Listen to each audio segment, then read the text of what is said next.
Hello, ladies and gentlemen, and welcome to another student interview. Today, we have a special guest, my man Alexej, right here. Me and him actually recorded this interview a couple months back, but unfortunately, I lost the file, I lost the interview, so he was kind enough to do it again. Alexej, welcome. How are you, brother? Hey Rez, how are you? Thanks for having me. I'm doing awesome. And yeah, I'm happy to do the interview again with you. Yeah, thank you so much, bro. Thank you so much. It's funny because you guys will see it's one of the best results. I think we will learn a lot out of this. And it's very, very interesting how he was resourceful and how was he able to go against like the standard path and still make a bunch of money. And I was like, man, like it's like this sucks so much. I don't know how I lost the file. And I only realized like weeks after because you guys probably saw it, and if you've done it, we have a backlog. Like right now, I have 4 or 5 interviews that are recorded. We have just haven't posted them yet. So when I wanted to post yours, I was like, where's the file? So then here we are. But yeah, thank you so much, man. Let's start with the beginning. Tell us when and how did you start YouTube automation? How did you come across this business model? Yeah, bro. So first of all, I didn't really start by doing YouTube automation. It was just an idea for a YouTube channel, to be honest. So I saw YouTube automation channels and YouTube automation videos, and I Hmm. thought to myself, that seems to make a lot of use, and that seems like a good idea to do. And what I saw back then were movie recaps, right? So Hmm. 2.5 years ago, approximately, movie recaps were like extremely trending and were like super viral in the US and just starting to become a thing. Right now, there's like more competition in the movie recaps niche. So it's a lot harder, but the views are still printing views and money Yes. even today. But I saw that these videos were like going viral like crazy in the US, basically in the English market. And I myself, I'm a native German, like I speak German, I live in Germany. And I thought to myself, all right, these videos are going viral in English. And I just checked if there's anyone doing them in German. Because the thing is, with Germany, we are like always behind, right? We are always behind the US trends. It's probably with the most of the countries in Europe.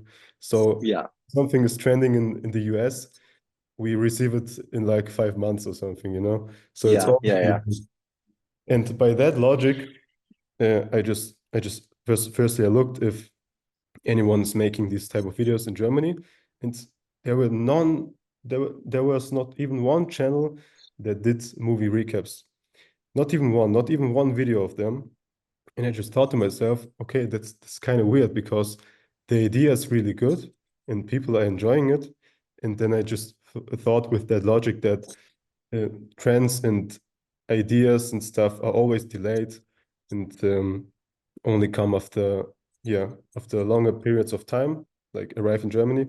And then I just thought, right, that would be a really good idea to do that type of content in German. And because we would be the first ones that do it, and we see that it works for other people, we see that it works really, really good for the US channels. So why shouldn't it work for us? And if it would work, that would mean that we would be the most viewed competitor, or basically the only one in that niche, and that would be huge, right? And I did that, and I didn't even know anything about YouTube automation really yet. I just had the idea that okay, that would be a really, really good positioning for us to just like basically switch the market, switch the language to go from a market with a lot of competition to a market with no non-competition, basically, and Yeah. to do the videos there. Did, did you know YouTube automation was a business model? Like, did you know how it works and everything when you saw that, or no? Honestly, I think I've heard it. I think I thought about it back then, but I didn't really have it in mind.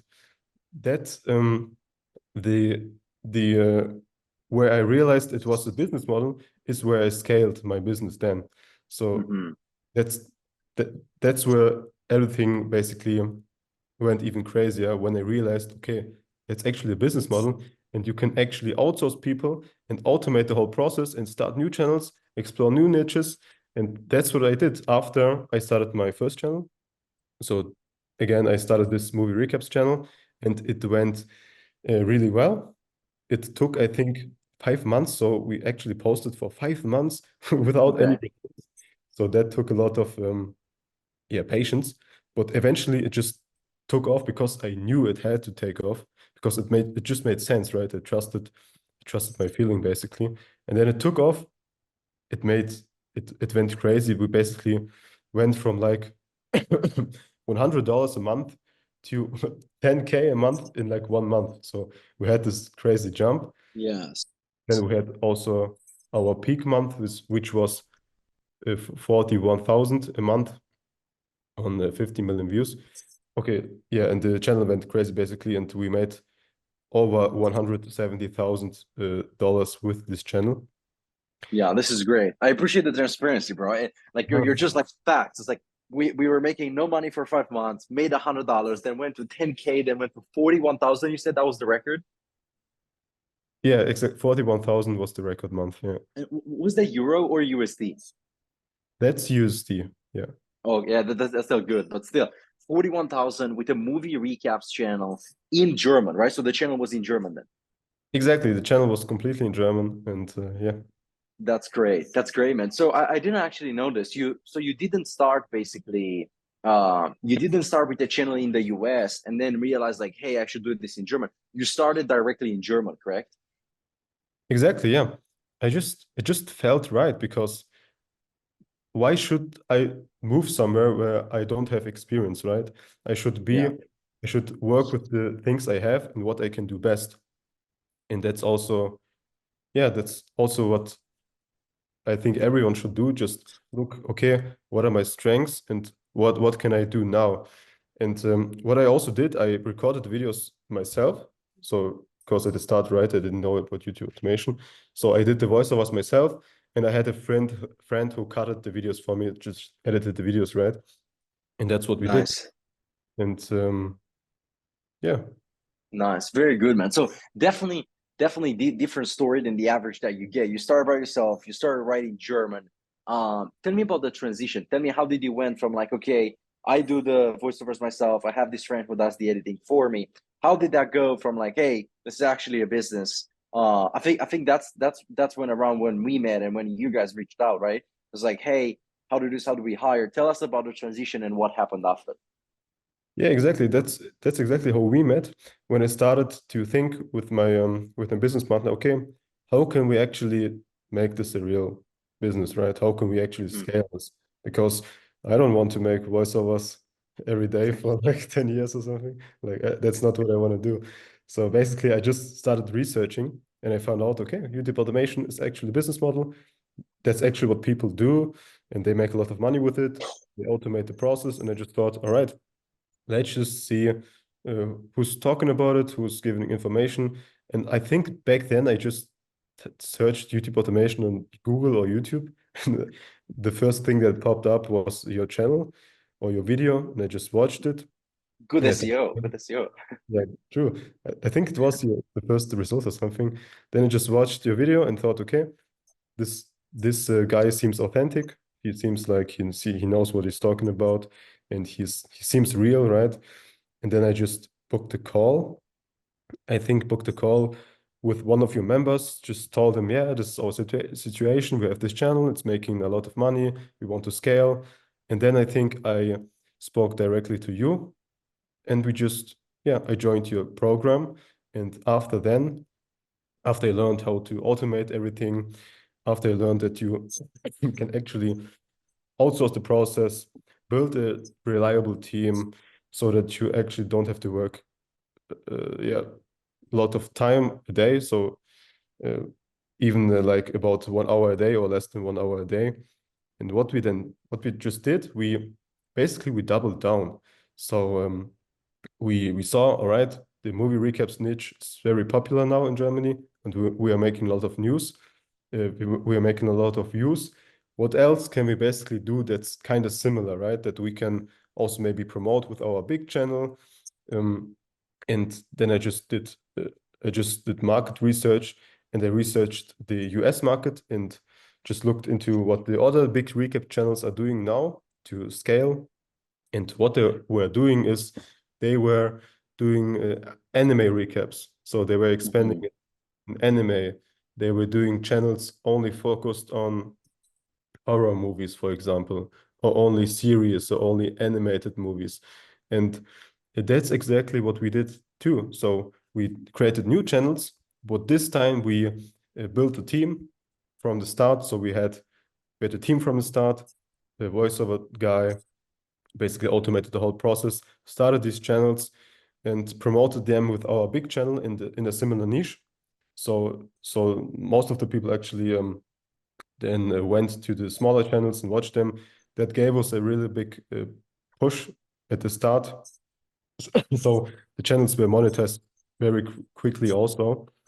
And yeah, the last thing that we did is to actually automate our main channel, the very big one.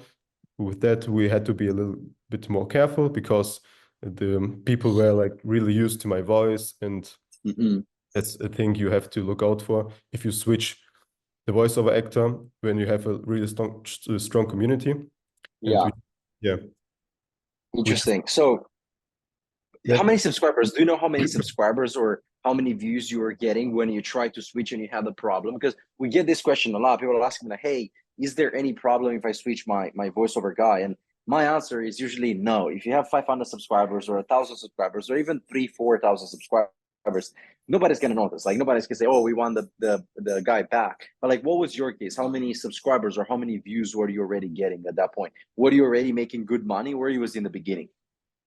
it was not in the beginning. We've already made a lot of money, and we are already making a lot of views. And yeah, we already had a pretty strong community. And what we also have noticed is that the people were commenting a lot, and they were saying like, "Man, I love this voice, and this voice is amazing, Mm, and I watched this because of the voice." And that's why we were careful with that to have a voice that's kind of has the similar vibe or sounds kind of similar. And yeah, because we saw that, right? But the case with most YouTube automation channels will be like you said, because most YouTube automation channels don't have like that strong of a bond, right? mhm. Or like watch the videos because the videos are interesting, right? Because the themes are cool or the videos are interesting, and they don't have that deeper bond with the actual guy that makes the videos, if that makes sense. It does. What would you say? What would you say that allowed you to build a stronger community than average? And what would you say was the reason why people were more engaged? Would you say that it was your voice, that you were kind of adding a little bit of personality to the videos? And just to confirm, the videos were completely faceless, right? For the people watching this. Yeah, Yeah. they were Okay. faceless. Um, and also a thing is why the bond was so good and the community was so good, I think, was because we we seemed authentic and real. It wasn't like a really hyper expensive voice actor, you know, with like a Hmm. super high quality microphone that just sounds like it was filmed from a radio station or something. And Hmm. all these voice actors, it seemed authentic, it seemed real. Like, I don't know, your friends telling you about movies. I think that's also one aspect why the people liked it so much. And I think that's also a very important message for the people out there, because you don't have to have the most expensive, most quality guys, you know. Most of the time it's enough to have someone that just sounds good, and that Yeah. yeah, that it's fun to listen to. It doesn't have to be like the most high quality of all things. Also important aspect where the community was good is because we tried to incorporate community, right? We read comments in the videos right at the end. For example, we shout out at some people. Yeah, we had like we branded the channel with like we had, I think, the same intro for every video, like Hmm. same the same. We always had the same sent. Holy shit! We always said the same sentence for every intro, and that's what also people remembered and also like commented that they loved this intro. We basically said something like, hey, this is this channel, and today we are recapping this video. Stay tuned, right? But I don't know why, but the people just loved that intro, and yeah, just formed a bond this way. Yeah, that's very good. That's very good, and it's very interesting because I so two things here, I think, guys, for lessons. It's definitely great to find these creative ways to build a community. I don't think it's necessary for everybody to make money, but if you can build a community or make people excited and come back to the channel and watch it over and over, I think it's great. What I think helped, man, not that I put the pieces of the puzzle together. So this was 1-2 years ago.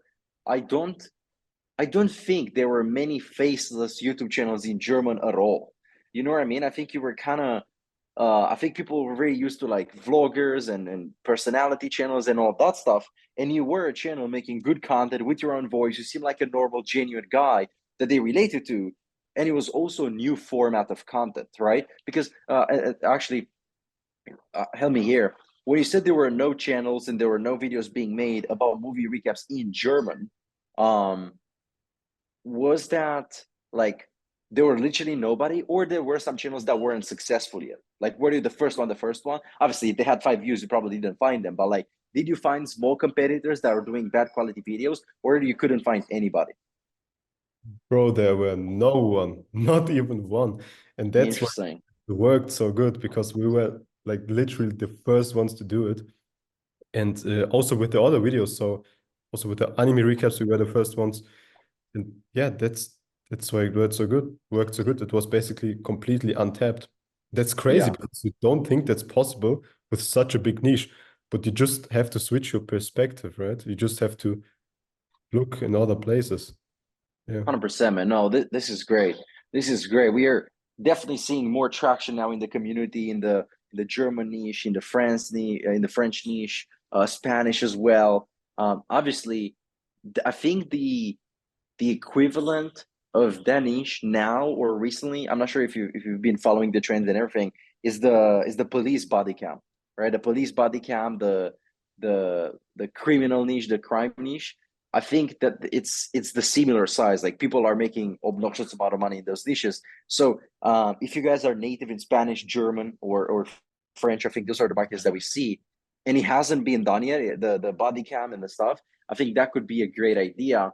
But with other channels, for example, is if nobody has done like, I don't know, uh, uh I don't know, a ping pong channel, right? If nobody has done a ping pong channel, I'm not sure if that's gonna work so well. But because the niche was so big in the US, like there were so many views, there were like probably millions of dollars being made every single month by the channels.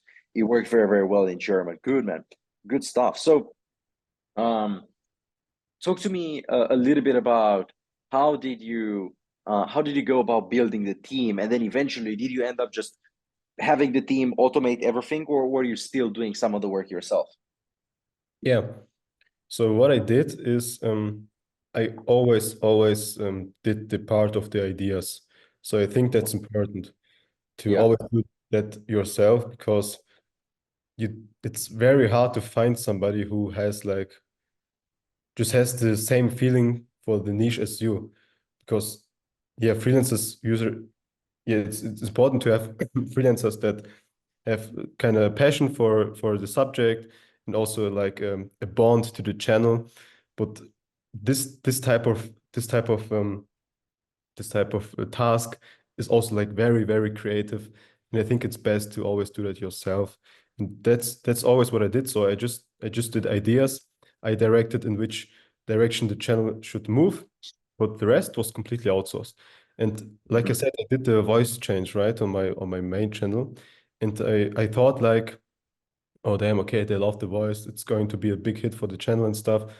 But actually, it didn't really affect it at all. that's good. Yeah. That's good to know, bro. Good to know we are replaceable in the end.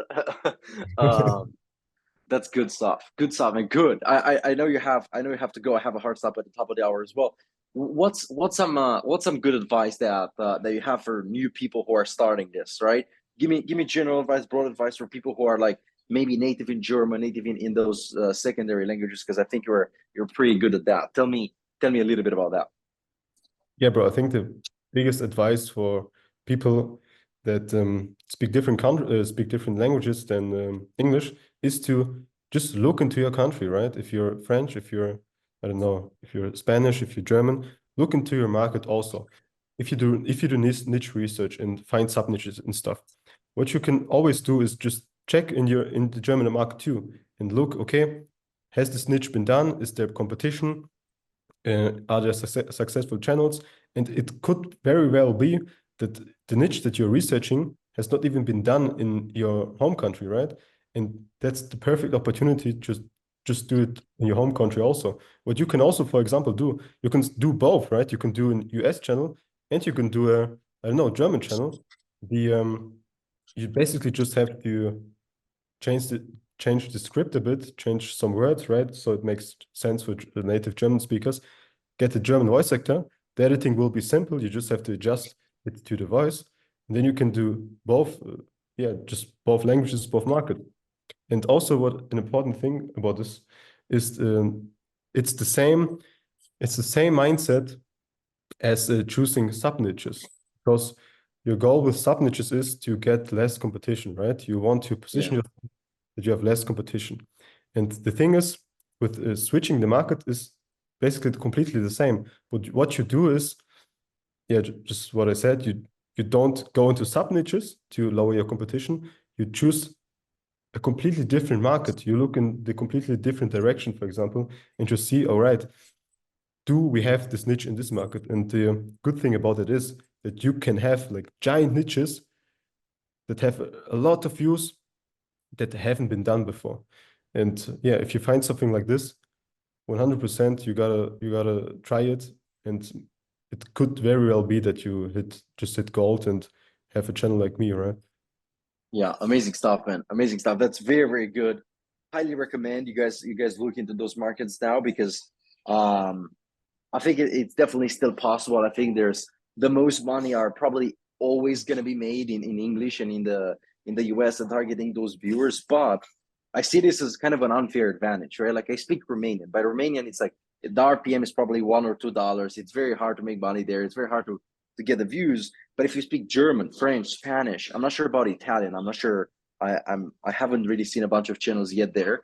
But those RPMs are decent, are almost the same, or like 60 to 70% in worst case scenario, the same as English. And you maybe can. I don't think it works for all the niches, so I want to give a caveat there. For example, if you talk about politics and you want to talk about daily politics in the US, but you talk about it in German, I'm not sure if it's going to be as relevant. Maybe German politics. I'm not sure if that's a niche. But for most of the niches, if they're broad, like sports, cars, luxury, all that stuff, movies, right, to celebrities, I think it can apply, and I think it can definitely be interesting. So do some research, speak to your private coach about it. Feel free to let us know in the comments here if you have questions. And yeah, thanks so much, Alexej. $40,000, over $40,000 in the German market, dude. That's insane. Congratulations once again, and thank you for doing this. Yeah, thank you too. Thank you a lot, Raz. Awesome. Bye, bro. Bye. Bye.